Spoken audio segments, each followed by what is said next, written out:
నమస్తే welcome to our channel. నిన్న పవన్ కళ్యాణ్ గారు ఒక తమిళ్ ఛానల్కి ఇచ్చినటువంటి ఇంటర్వ్యూలో చాలా స్పష్టంగా కొన్ని విషయాల గురించి ప్రస్తావించారు. అందులో ముఖ్యంగా ఒకటి హిందీ ఇంపోజిషన్ గురించి ఆ యాంకర్ అడిగిన ప్రశ్నకు హిందీ ఇంపోజిషన్ అయితే తప్పు కానీ హిందీ భాష నేర్చుకోవడం తప్పు కాదు. 3 లాంగ్వేజెస్ నేర్చుకుంటే వచ్చిన నష్టమేమి కష్టమేమి, కాబట్టి ఇక్కడ ఎవరు రుద్దడం లేదు, నేర్చుకుంటే మంచిదని చెప్తున్నారు. నేను తమిళనాడులో ఉన్నప్పుడు తమిళ్ నేను ప్రేమతో నేర్చుకున్నాను కానీ నా మీద ఎవరు రుద్దలేదు. అదేవిధంగా నార్త్ ఇండియా వాళ్ళు కూడా తెలుగు కానీ తమిళ్ కానీ కన్నడ కానీ మలయాళం కూడా నేర్చుకుంటే బాగుంటుంది. సో హిందీ ఇంపోజిషన్ అనేది ఎవరు చేయడం లేదు, నేర్చుకోమని చెబుతున్నారు. నేను కూడా నేర్చుకోమనే చెబుతాను. ఒక భాష నేర్చుకోవడం వలన వచ్చినటువంటి నష్టమేం లేదు, ఇంకా లాభమే అని చెప్పాడు. రెండో విషయంగా విజయ్ రాజకీయ జర్నీ గురించి అడిగితే తమిళనాడులో యాక్టర్ విజయ్ మీలాగే ఒక రాజకీయ పార్టీ పెట్టాడు, దాని మీద మీ అభిప్రాయం ఏమని అడిగితే విజయ్ నాకు చాలా సంవత్సరాల ముందు నేను చూశాను. అదేవిధంగా నా సినిమాలు ఆయన కొన్ని రీమేక్ చేస్తే ఆయన సినిమాలు కూడా నేను రీమేక్ చేశాను. ఒక సందర్భంలో కలిసినాను తప్ప రాజకీయంగా నాకు ఎటువంటి అవగాహన అయితే లేదు. కానీ ఎవరైనా రాజకీయాల్లోకి వస్తే వాళ్ళను ఖచ్చితంగా ఆహ్వానించవలసిందే అని చెప్పాడు. అదేవిధంగా ఏఐడిఎంకే టీవీకే కలిసి ఇక్కడ ఎన్డీఏ కూటమిలాగా చంద్రబాబు నాయుడు గారు పవన్ కళ్యాణ్ బీజేపీ ఏ విధంగా కలిసి వెళ్ళి కూటమి కట్టిందో అక్కడ కూడా కూటమి కట్టే అవకాశాలు ఉందా అంటే ఖచ్చితంగా అవకాశాలు అయితే ఉంది. రాజకీయాల్లో ఏమైనా జరగవచ్చును అని చెప్పుకొచ్చారు. రాజకీయాల్లో విజయ్ రాణించాలంటే ఏం చేయాలంటే ఒక స్టెబిలిటీ కావాలి, కష్ట నష్టాలను ఓర్చుకున్నటువంటి స్వభావం అయితే ఉండాలి. పదవి కావాలి అని రాజకీయాలు చేస్తే వర్కౌట్ కాదు. మన పని మనం చేసుకుంటా వెళ్తే పదవులు అవే వస్తాయి. కాబట్టి విజయ్కి మంచి జరగాలని కోరుకుంటున్నానని కూడా చెప్పారు. అదేవిధంగా స్టాలిన్ విషయం ప్రస్తావనకు వస్తే స్టాలిన్ అనే ఆయన్ని నేను ఇంతకు ముందు కూడా పొగిడాను. ఎందుకంటే ఆయన ముఖ్యమంత్రి అయినప్పటికీ అమ్మా క్యాంటీన్ అనేటువంటి పేరును తొలగించకుండా, ఉదాహరణకు జగన్మోహన్ రెడ్డి గారు ముఖ్యమంత్రి అవగానే ఆంధ్రప్రదేశ్లో ఏ విధంగా అయితే మొత్తాన్ని వైఎస్ఆర్ మయం చేసేశాడో ఆ వైఎస్ఆర్ను కూడా తీసేసి కొన్ని రోజులుగా జగనన్న అని పేరు పెట్టుకున్నాడో అలాంటి సాంప్రదాయం కాకుండా ముఖ్యమంత్రి అయిన తర్వాత స్టాలిన్ గారు అమ్మా క్యాంటీన్లను అదే పేరు కొనసాగిస్తూ అదే ఫోటోలు కొనసాగించడాన్ని నేను ట్విట్టర్ వేదికగా అప్పుడే ప్రస్తావించాను. నాకు స్టాలిన్ అంటే ఎప్పటి నుంచో తెలుసు. నేను చెన్నైలో నుంగంబాకంలో ఉన్నప్పుడు ఈయన కరుణానిధి కొడుకు అని చెప్పేవారు. నేనైతే ఆయనకి తెలుసు కానీ ఇప్పుడు నేను తెలుసుండొచ్చు, అప్పుడు నన్ను గుర్తుపట్టలేదు. నేను స్టాలిన్ ని చిన్నప్పటి నుంచే చూసేవాడిని, అబ్జర్వ్ చేసేవాడిని అని చెప్పారు. అదేవిధంగా స్టాలిన్ ని పొగిడే ఈయన ఒకానొక సందర్భంలో స్టాలిన్ కొడుకు ఉదయానిధి స్టాలిన్ ని తూర్పార పట్టేసినటువంటి విషయం మనకు అందరికీ తెలిసిందే.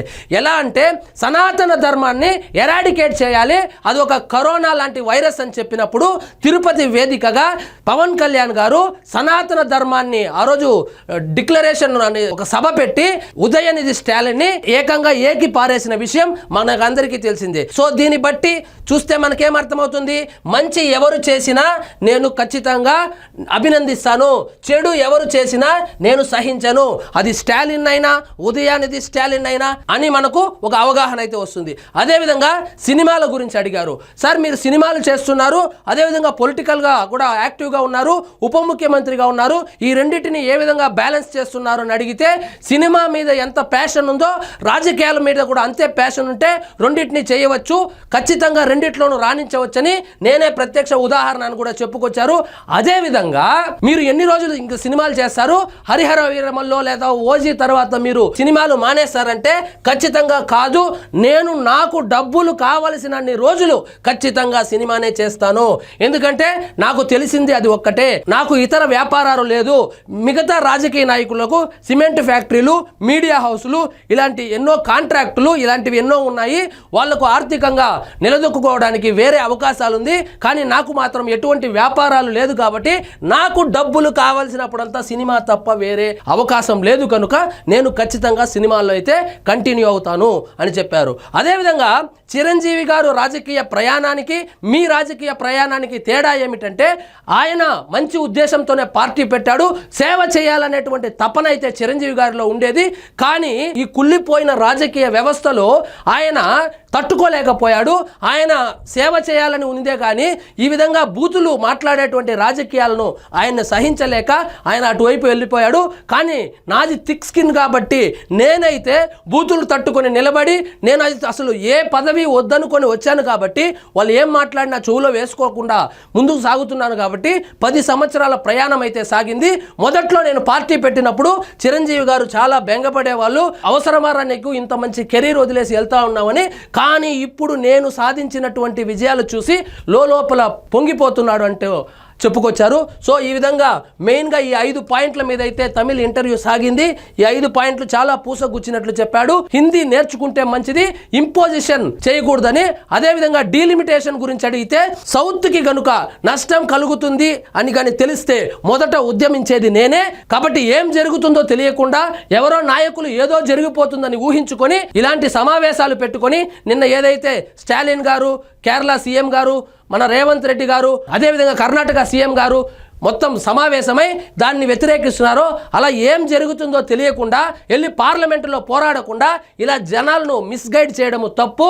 నాకు తెలిసి సౌత్ అన్నా నార్త్ అన్నా ఇట్స్ ఎ పార్ట్ ఆఫ్ ఇండియానే యూనిటీగా చూడాలే కానీ ఏదో ఒక కారణం చేత మాకు ప్రత్యేక దేశం కావాలనో ప్రత్యేక రాష్ట్రం కావాలనో విడిపోవడం మంచిది కాదు. సో ఎటువంటి పరిస్థితుల్లోనూ సౌత్కి అయితే నష్టం జరగదు.